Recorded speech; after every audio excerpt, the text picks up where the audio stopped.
pipiliin mo? Ang pipiliin ko pong coach ay yung alam ko po sa sarili ko na marami pa po akong malalaman mga techniques. Ang pipiliin ko pong coach ay si Coach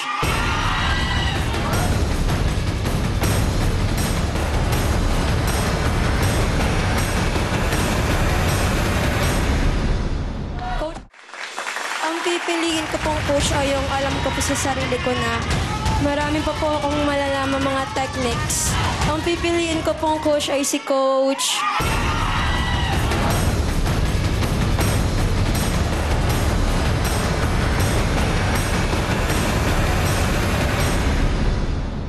Sharon po.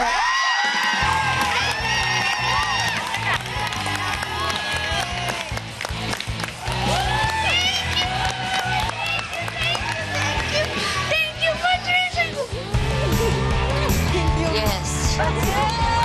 Si Daddy po yung sigaw ng Sharon. Si Daddy daw po, Sharon yan. Ay, Daddy, napakaganda ng taste niyo. Diyos ko.